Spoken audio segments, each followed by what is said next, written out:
জয়গুরু। এখন ইষ্ট প্রসঙ্গ করার জন্য আহ্বান জানাই শ্রদ্ধেয় অধ্যাপক শুভেন্দু বসাক দাদাকে। দাদা জয়গুরু। জয়গুরু। দাদা আপনি 9টা পর্যন্ত বলুন।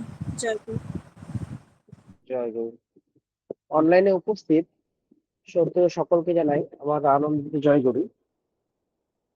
ঠাকুরের প্রসঙ্গে আলোচনা সাপেক্ষে আমি কয়েকটি কথা ঠাকুরের তুলে ধরতে চাই। তো তাতে যদি কিছু ভুল হয় আপনারা আমাকে ক্ষমা করে দেবেন। আজকে আলোচনার বিষয় হিসেবে আমি কয়েকটি বিষয় কিছু নির্ধারণ করেছি। সেটি হচ্ছে, প্রথমে আমি আলোচনা করতে চাই সৎ ও ব্যক্তিত্বের বিকাশ। দ্বিতীয়ত আমি আলোচনা করতে চাই দুঃখের মধ্যে যদি মানুষ পড়ে তো ঠাকুরের মধ্যে কি করণীয়। আর আমি এরপরে সময় যদি বেঁচে যায় তাহলে আমি অন্যান্য বিবিধ বিষয় নিয়ে একটু আলোচনা করবো। তো আমি প্রথমে আজকে ঠাকুরের আলোচনা প্রসঙ্গে বলতে চাই সৎ ও ব্যক্তিত্বের বিকাশ। সৎ, এই সৎ কথাটার নামে কিন্তু ঠাকুরের সত্যানুসরণে একটি কথা রয়েছে যে সৎকে তোমার আসক্তি সংলগ্ন করো, অজ্ঞাতসারে তুমি সৎ হয়ে পড়বে। এবং আরো বলা আছে যে তুমি যদি সৎ হও দেখবে তোমার চারিদিকে সকলে সৎ হয়েছে, হাজারো মানুষ সৎ হয়েছে। আর তুমি যদি অসৎ হয়ে পড়ো দেখবে তোমার আশেপাশে কেউ নেই, কারণ তুমি অসত্যের দ্বারা তোমার চারিদিকটা তুমি অসৎ করে দিয়েছো, তুমি নিজে অসৎ হয়ে গেছো। তো এই যে ঠাকুর আমাদের বলেছেন সতে তোমার আসক্তি সংলগ্ন করো, অজ্ঞাত ছেড়ে তুমি সৎ হবে। এখানে কিন্তু ঠাকুর বলেছেন আসক্তি মানে কি। সত্য আমাদের বাবাইদা এখানে বলেছিলেন, কিছুদিন আগে হয়তো বলেছিলেন, আসক্তি মানে এখানে মনের ঝোঁককে তিনি বলেছিলেন। সেই আমি সেখানে ছিলাম এবং শুনেছিলাম যে আসক্তি মানে তিনি বলেছেন মনের ঝোঁক। সেই কথাই আমি তুলে ধরছি। আর এই ঝোঁককে ঠাকুর সতে সংলগ্ন করার কথা বলেছেন। তাহলে এখানে সৎ, সৎ মানে আমি মহান হয়ে গেলাম, আমি খুব ভালো হয়ে গেলাম, এটাই কি সৎ? না, আচার্যদেব বলেছেন এখানে সৎ হলেন গুরু। এখন এই গুরুতে যদি আমি আমার আসক্তিটাকে সংলগ্ন করি তাহলে আমার জ্ঞাতের অনুসারে অর্থাৎ অজ্ঞাতসারে আমি নিজে থেকেই সৎ হয়ে উঠবো। ঠাকুর তো বলেছেন একটা কথা, সৎ ও শ্রেষ্ঠ আশ্রয় যার উন্নতি হবে অবাধ তার। তাহলে উন্নতি করতে গেলে আমাকে সৎ পথে যেতেই হবে। আমি সৎ হয়ে উঠবো মানে সেই সৎ যিনি অর্থাৎ আমার গুরু, তারই প্রভাব, তারই প্রকাশ যেন বিস্তর ভাবে আমার মধ্যে দিয়ে ফুটে ওঠে। এক্ষেত্রে আচার্যদেব কিন্তু একটা খুব গুরুত্বপূর্ণ কথা বলেছেন, খুব ভালো কথা, যে কি তিনি বলছেন যে সবসময় মনে রাখতে হবে যে পুজোর বেদী, আমরা তো সবাই পুজোর বেদী জানি, তার উপরে একজন বিগ্রহ বসে থাকেন, আমরা সবাই নাম ধ্যান করি তার, সেটি কিন্তু আরাধ্য এবং পূজার মূর্তি নয়। তিনি বলেছেন কিন্তু এই কথাটা যে তিনি কিন্তু আরাধ্য পূজার মূর্তি মাত্র নয়, তার পাশে যে মানুষগুলো বসে থাকে অর্থাৎ আমরা, আমাদের জীবন, আমাদের চলার ধরন, আমাদের বাঁচা বাড়া, সেটাই কিন্তু হলো সেই মূর্তির আসল রূপ, অর্থাৎ ঠাকুরের কিন্তু আসল রূপ। ঠাকুর কিন্তু আমাদের সবসময় বলেছেন যে অপরকে নিয়ে চলতে হবে। আমরা কিন্তু ঠাকুরের বাঁচা বাড়ার যে নিয়ম নীতি, যে ঠাকুর আমাদের সবকিছু বলে গেছেন, সেগুলোকে কিন্তু আঁকড়ে ধরে সেগুলোকে বাস্তবায়িত করার চেষ্টা করি। আর এটাই হলো সেই মূর্তিমান ঠাকুরের আসল রূপ, অর্থাৎ আমাদের জীবন ধারণকে তার মতো করে চলে। সেই মানুষগুলোর মধ্যে দিয়ে বা আমাদের মধ্যে দিয়ে তিনি কিন্তু মূর্ত হয়ে ওঠেন, তিনি জীবিত হয়ে ওঠেন, আমরা ঠাকুরকে দেখতে পাই। কিছুদিন আগে আমি ঠাকুর বাড়িতে গিয়েছিলাম, সেখানে আচার্যদেবকে প্রণাম করে আচার্যদেবকে আচার্যদেবের জন্য কিছু উপহার নিয়ে গেছিলাম, আমি তাকে দিলাম। এবং তিনি আহ এবং আমার সঙ্গে আরো অনেকে ছিল। আমাদেরকে তিনি পিছনের দিকে ডাকলেন এবং ডেকে কিছুক্ষণ দাঁড়াতে বললেন। কিছুক্ষণ পর এক দাদা, গুরু ভাই দাদা সেখানে আসলেন এবং বললেন যে আচার্য ওনাকে পাঠিয়েছেন। এবং তিনি কিন্তু আমাদের একটা খুব ভালো কথা সেই সময় বললেন যে দেখুন, আমরা তো সৎসঙ্গী, তাই না? আমরা যে ঠাকুরের মানুষ, এটা আমরা বুঝাবো কিভাবে লোককে? এক্ষেত্রে তিনি কিন্তু বললেন যে হ্যাঁ, এক্ষেত্রে বোঝাতে গেলে আমরা ঠাকুরের যে নিয়ম নীতিগুলো মেনে চলি, সেগুলো যেন আমাদের কর্মে প্রকাশ পায়। আমরা যেন নিজেদের সৎ রেখে ভালোভাবে গুরুর প্রতি আস্থা রেখে সেই কাজগুলো যেন করে যায়। কথাটা কিন্তু খুব মন ছুঁয়ে গেল। এবং আরো অনেকে ছিলেন, তিনারা কি কি সমস্যা নিয়ে এসেছিলেন সেই সমস্যার কথাগুলো তিনি বললেন। তো সেক্ষেত্রে এই সৎ কিন্তু কথাটা আমার খুব ভালো লেগেছে, যে সৎ বলতে আমরা এখানে গুরুকে ধরে চলি। এবারে আসি যে এই সৎ আর সত্য, অর্থাৎ গুরুকে ধরে চললে এই সত্য কিভাবে বাস্তবায়িত হতে পারে। তো ঠাকুর বলেছেন কি এখানটায়, যার অস্তিত্ব আছে এবং যার বিকাশ আছে তাই হলো সত্য। তাহলে সৎ কাকে বলছেন? আমরা তো সৎ মানে প্রথমে গেলাম গুরু। যার মন সৎ, অর্থাৎ যিনি সৎ, যিনি যাই করেন না কেন তারই কিন্তু একটা ঝোঁক পাবেন। মাথার মধ্যে তার কিন্তু নানা রকম চিন্তা ভাবনা ঘুরলেও, তিনি ঘর সংসারে ব্যস্ত থাকলেও তার কিন্তু একটাই ঝোঁক থাকবে। তিনি অর্থ উপার্জন করছেন, সেখানে কিন্তু তার একটাই ঝোঁক থাকছে। আর এই ঝোঁকটা কার ঝোঁক? না, গুরুর ঝোঁক। অর্থাৎ যেই সৎ হলেন আমার গুরু, সেই সতের ঝোঁক সেই গুরুর প্রতি ঝোঁক। অর্থাৎ একটি মানুষ যা উপার্জন করছেন ঘর সংসার চালানোর জন্য, জীবনটাকে মসৃণ ভাবে চালানোর জন্য, সবাইকে তার বাড়ির সুস্থ রাখার জন্য, সবাইকে তৃপ্ত রাখার জন্য, তাই তো? সেটা কিন্তু তার নিজের জন্য নয়। এই উপার্জনটার দ্বারা তিনি সবাইকে সুস্থ রেখে ভালো রেখে যে সময়টুকু বের করতে পারবেন আনন্দ সহকারে, সেই সময়টুকু তিনি গুরু সেবার জন্য করবেন। এই জন্যই মানুষ তো অর্থ উপার্জন করছে। আবার মানুষ কিন্তু আবার দেখেন নিজেদের শরীরেরও যত্ন নিচ্ছে। তো ঠাকুর বলছেন এই শরীর কিন্তু শুধুমাত্র দীর্ঘায়ু ভোগ করার জন্য নয়, বরং দীর্ঘদিন এই সুস্থ থেকে গুরুর সেবা করার জন্য। আমরা যদি গুরুর সেবাই না করি, তাহলে আমার দীর্ঘায়ুর এই কি লাভ? গুরু সেবাই পরম ধর্ম। অর্থাৎ সতে নিযুক্ত থেকে গুরুকে সেবা করতে হবে। এভাবে আমরা যাই করি না কেন, সবকিছুর পিছনে একটাই আমাদের উদ্দেশ্য থাকা দরকার, সেটা হচ্ছে গুরু। যদি আমাদের উদ্দেশ্য একটি না হয়ে একাধিক হয়ে যায়, আমাদের অন্তরে যদি এই সৎটা যদি, কি বলবো, সৎ, এই সৎ যদি একাধিক হয়ে পড়ে, মানে আমাদের একাধিক ইচ্ছা বাসনা যদি মনের মধ্যে চলে আসে, তখন কিন্তু আমরা সৎে আসক্ত থাকতে পারি না। আমাদের মনে কিন্তু তখন অসৎ জন্মলাভ করে।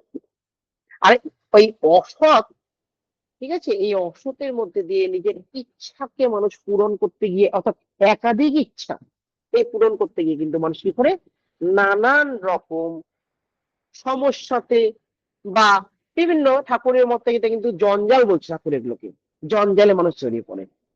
এই প্রসঙ্গে ঠাকুর কিন্তু একটা খুব সুন্দর আহ উদাহরণ দিয়েছেন। যে ঠাকুর বলেছেন কি, যে তোর একটি রেশম পোকা দেখবি, যে রেশম পোকা কি করে, সে কিন্তু গুটি বানাতে ব্যস্ত থাকে। গুটি পাকাতে পাকাতে পাকাতে কিন্তু সে কিন্তু নিজের মধ্যে আবদ্ধ হয়ে পড়ে। মানুষের বর্তমান অবস্থা কিন্তু এই একই হচ্ছে। মানুষ একটি উদ্দেশ্যকে না করে একাধিক উদ্দেশ্যের পিছনে ছুটছে এবং নানান সমস্যায় জটিল জেলে আবদ্ধ হয়ে সে কিন্তু নিজেই গুটির মতো ভিতরে আবদ্ধ হয়ে পড়ছে। ঠাকুর বলছেন এর থেকে সমাধানের উপায়, মানে যদি বলা হয় এর থেকে সমাধানের উপায় কি, ঠাকুর এর সমাধানও কিন্তু বলে দিয়েছে। ঠাকুর বলছে সেই গুটির মধ্যেও কিন্তু একটি ছোট্ট ফুট, মানে ছিদ্র থাকে, সেই ছিদ্র দিয়ে কিন্তু একটা নাম, অর্থাৎ ঠাকুরের নামটা কিন্তু বেরোতেই পারে। মানুষ যদি সেখানে থেকে ডাকে, তার সেই ছিদ্র দিয়ে কিন্তু নাম বেরোবেই, ঠাকুরের নাম বেরোবেই। তো কি নাম বেরোবে? সে তো ঠাকুর ঠাকুর করে চিৎকার করতে পারে না। সে তখন বলবে, ঠাকুর আমি বাঁচতে চাই, আমি বাঁচতে চাই। কারণ মানুষের যেটা আসল, সেটা হচ্ছে আমি, তাই না? সে এই জঞ্জালের ভিড়ে কোথায় যেন নিজেকে হারিয়ে ফেলেছে। ঠাকুর কি করছে? মানুষের মধ্যে এই হারানোটাকে ঠাকুর ফিরিয়ে আনতে পেরেছে। আর এই প্রকাশটাকে মানুষ, মানে ঠাকুর আমাদের মধ্যে করাতে চেয়েছেন ঠাকুরের সেবা কর্মের দ্বারা। যদি সেবাটাই না হয়, তাহলে মানুষকে আমি কাছে পাবো কিভাবে? আর এই প্রকৃত উদ্যমকে কাজে লাগিয়ে যদি আমার উৎসাহ না থাকে, তাহলে আমি সেবাটা করবোই বা কিভাবে? তাহলে সংসারের যে কোনো কার্যক্রমে মানুষ থাকুক না কেন, যতই সংসারে থাকুক না কেন, সবকিছুরই কিন্তু আমাদের গল্পে এই ঠাকুরকে অর্থাৎ সৎকে আনতে হবে। তখনই জীবনটা কিন্তু আমাদের সার্থকতায় এগিয়ে যেতে পারবে। আর তখন সেখানে মানুষের কিন্তু কোনো ক্লান্তি আসবে না, কোথাও অবসন্নতা দেখা দিবে না। তাহলে এই যে ঠাকুরকে আমাদের আনতে হবে আমাদের মনের জীবনে। এখন সবাই ঠাকুরকে আসনে বসিয়ে পুজো করছে, খুব ইষ্টভীতি করছে, নাম ধ্যান করছে, সবকিছু করছে। কিন্তু ঠাকুর কিন্তু দু ধরনের হয়। আমি শুধু ঠাকুরকে বসিয়ে রাখলাম, প্রতিদিন পুজো করলাম, নাম ধ্যান করলাম, এটা কিন্তু এক ধরনের ঠাকুর। এই ঠাকুরকে কিন্তু আসনের ঠাকুর শুধু বলা হয়। আর তাহলে আরেক ধরনের ঠাকুর কি হবে? সেটা হচ্ছে আচরণের ঠাকুর। তাহলে আমি ঠাকুর কত ধরনের বললাম? দু ধরনের, একটা আসনের ঠাকুর, একটা আচরণের ঠাকুর। আসনের ঠাকুর যদি হয়ে থাকে, তিনি কেবল কি করবেন? আচার অনুষ্ঠানে সীমাবদ্ধ থাকবেন। অর্থাৎ আমরা আচার অনুষ্ঠান করলাম, সবাই আনন্দ বাজার করলাম, একসঙ্গে অনুষ্ঠান করলাম, হয়ে গেল। কিন্তু ঠাকুর বলছে আচরণের ঠাকুরের লাভ নেই। সরি, আসনের ঠাকুর হয়ে লাভ নেই, আচরণের ঠাকুর হতে হবে। আর এই আচরণটা কিভাবে প্রকাশ হবে? আমার কর্মের মধ্যে দিয়ে প্রকাশ হবে। আমি যখন কথা বলবো, আমি যখন কাজ করব, আমি কিন্তু আমার মতো বলবো না। আমি কিন্তু ঠাকুর যেভাবে বলেছেন, আমাকে কিন্তু আমার কথায় সেই আভাস ফুটে বেরোতে হবে। আমি যবে থেকে আমি ঠাকুরের আশ্রয় নিয়েছি, আমাকে কিন্তু আমার মধ্যে আর নেই, আমি আমাকে কিন্তু ঠাকুরের আচরণের মধ্যে আমি চলছি, তাই না? তা ঠাকুরের মতো আমাকে কথা বলতে হবে, আচরণ করতে হবে, তবেই আমার বই প্রকাশ হবে। তবে কিন্তু আমি সৎকে ধরে চলছি, আমি তবেই সতের পথে আছি। আর এই আচরণে ঠাকুরকে আমাকে শক্তিশালী করে, তাই না? আমাকে তেজও দেন, আর আমাকে উৎসাহিত করেন এই ঠাকুর। আর আমার কর্ম, ঠাকুরের দেওয়া সেই কর্ম, এই কর্মের মধ্যে কিন্তু বর্তমানে কি কত দাম করিস হবে? পেটি তাহলে দাম কত হয়ে গেছে? পেটি আজকে মোটামুটি 14 আমাদের বর্তমানে ডিপি ওয়ার্ক, এটা কিন্তু ঠাকুরেরই কর্ম। এই কাজটা কিন্তু ঠাকুর আমাদের কর্মের মধ্যেই করে যেতে বলেছেন।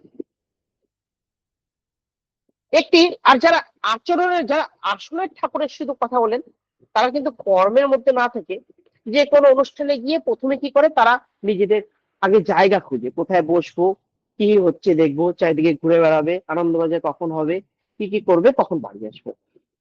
এটা কিন্তু নয়। ব্যবহার, কর্ম ইত্যাদির দ্বারাই কিন্তু এগিয়ে যেতে হবে। ঠাকুর কিন্তু আমাদের মধ্যে এইভাবে ব্যক্তিত্বের বিকাশটাকে অন্তত করতে বলেছেন। আর এই বিকাশকে ঠাকুরের আভাসী হতে হবে, অর্থাৎ ঠাকুরের কে সঙ্গী নিয়ে হতে হবে। তাহলে জগতে আমাদের হাজার হাজার ঠাকুর দেখা পাবো আমরা। ঠাকুর এটাও বলেছেন যে ঠাকুর ঠাকুর শুধু করব, কিন্তু কতগুলি ঠাকুর মানে কোনো কতগুলি তত্ত্বের সমষ্টি নয়। ঠাকুর মানে কি? আমাদের আচরণ, আমাদের ভাবধারা, আমাদের কর্ম, সবকিছুর মধ্যে দিয়ে প্রকাশিত হওয়ার বিষয়। আর এই প্রকাশ সকলের জন্য। যে কোনো মানুষ, যে কোনো বিশ্বের মানুষ, যে কোনো ধর্মের মানুষ, প্রত্যেকেরই কিন্তু এই কর্ম, তাদের আচরণ, এর মধ্যে দিয়ে কিন্তু ঠাকুরকে প্রকাশ হয়। ঠাকুর বলছেন তবেই না সৎ আসবে। যাই হোক না কেন, ঠাকুর কিন্তু একটা কথা খুব ভালো বলেছেন, যে মুখে জানে ব্যবহারে নাই, সেই শিক্ষার মুখে চাই। শিক্ষিত মানুষ অনেক আছে, মুখেও জানছে, ব্যবহারে হচ্ছে না, তখন কিন্তু ভুল সব মাত্রই হয়, সবারই হয়, আমারও ভুল হয়। কিন্তু সেই ভুলটাকে আমি বুঝে নিয়ে যদি আমি পরবর্তীতে শুধরে নিতে পারি, তাহলে কিন্তু আমার মধ্যে দিয়ে ঠাকুরের সেই কর্মটা কিন্তু প্রকাশ পাবে।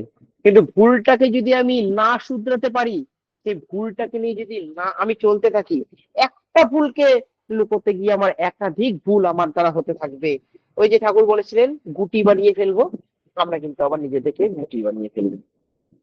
তাই ঠাকুর বলেছেন যে সবসময় সৎ চিন্তার মধ্যে চলো, গুরুকে ধরে চলতে হবে এবং গুরুর সেবা করে যেতে হবে, তবেই কিন্তু ঠাকুরের দেখা পাবে। আমি আসি আমার আলোচনার দ্বিতীয় বিষয়ে, যে দুঃখের মধ্যে পড়লে ঠাকুরের মতে কি করণীয়। তো আমরা প্রত্যেকেই দুঃখ কম বেশি প্রত্যেকেই সবারই আছে, আমারও আছে, আপনাদেরও আছে। এই দুঃখের মধ্যে পড়লে কি বলছেন শ্রী শ্রী আচার্য দাদা বলেছেন যে দুঃখে পড়ে প্রত্যেকেই দুঃখে পড়ে, কিন্তু সেই দুঃখে পড়ে চলে আমি কি বসে থাকবো? আমি কি তাহলে কাজ করব না?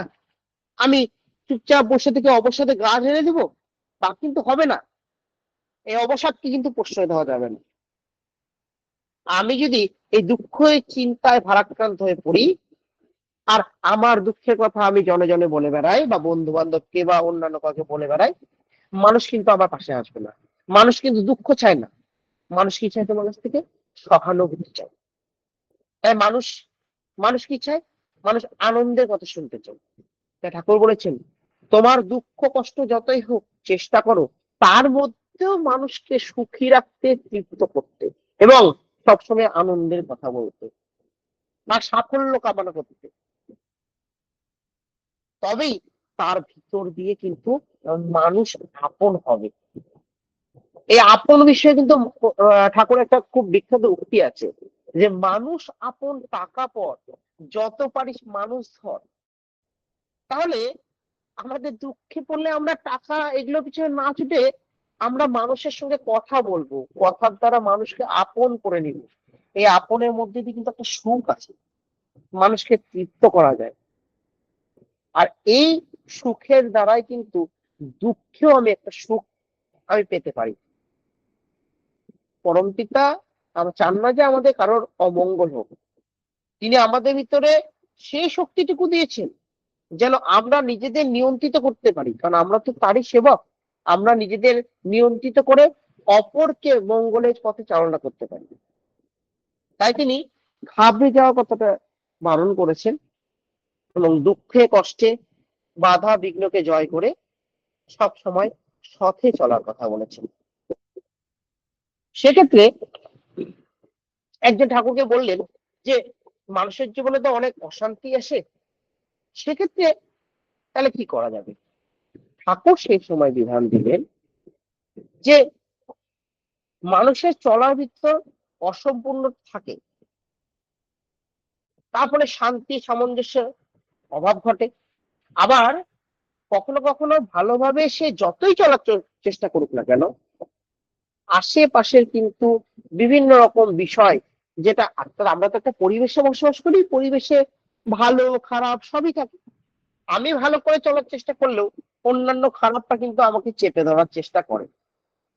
তাই সেক্ষেত্রে কিন্তু আমাদের তখন অসামঞ্জস্যতায় জড়িয়ে পড়তে হয়। ঠাকুর বলেছেন যে এটাই তো প্রকৃতির বিধান, যদি আমরা অসামঞ্জস্যতার মধ্যে ঠাকুরের ভাবধারাকে কাজে লাগিয়ে আমরা সামঞ্জস্য বিধান করতে পারি।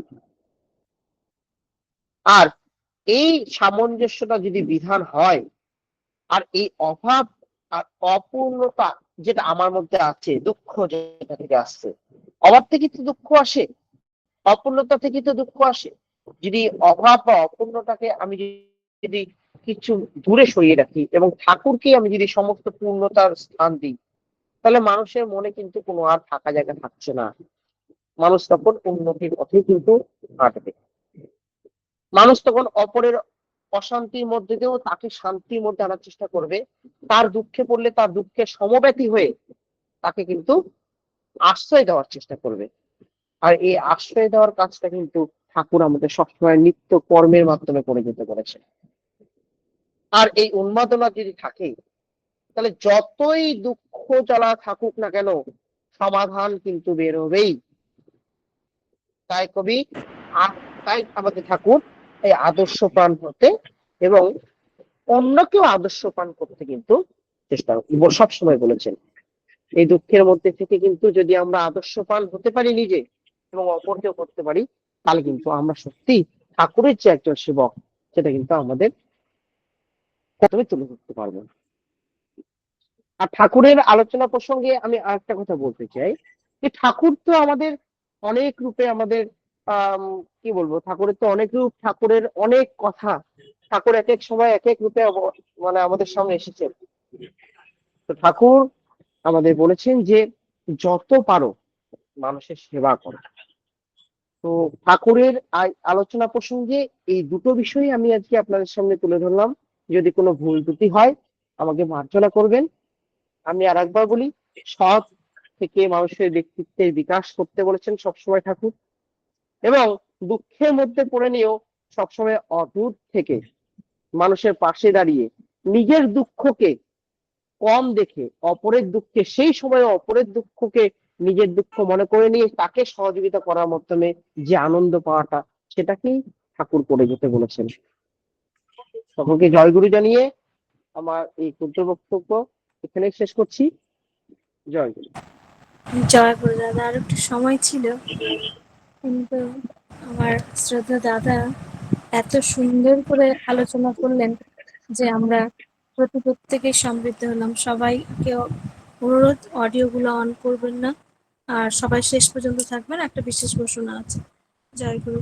খুব সুন্দর করে শ্রদ্ধা দাদা আলোচনা করলেন যে সৎ ও ব্যক্তিত্বের বিকাশ কিভাবে হবে তা সুন্দর করে বিশ্লেষণ করলেন।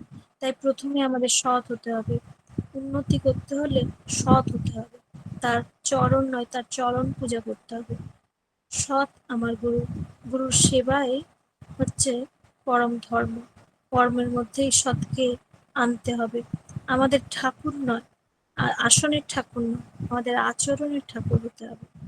আর দুঃখের মধ্যে থাকলে কি করতে হবে তাও সুন্দর করে আলোচনা করলেন, যে দুঃখের মধ্যেও অপরের মঙ্গলের কথা ভাবতে হবে এবং অপরের মঙ্গল কামনায় নিজ মঙ্গলের প্রসূতি। অসম্পূর্ণ জীবনই আমাদের দুঃখের কারণ। খুব সুন্দর করে তার বিধি এবং বিধানগুলো আলোচনা করে আমাদের প্রত্যেককে সমৃদ্ধ করলেন। পরম পিতার আমার আত্মীয় চরণে আপনার এবং আপনার পরিবার পারিপার্শ্বিকের সবার সুদীর্ঘ নিরোগী সুস্থ জীবন প্রার্থনা করি। জয় গুরু দাদা। ভালো থাকবেন, সময় পেলে যুক্ত থাকবেন, যুক্ত হবেন, এই আশায় থাকলাম। জয় গুরু দাদা।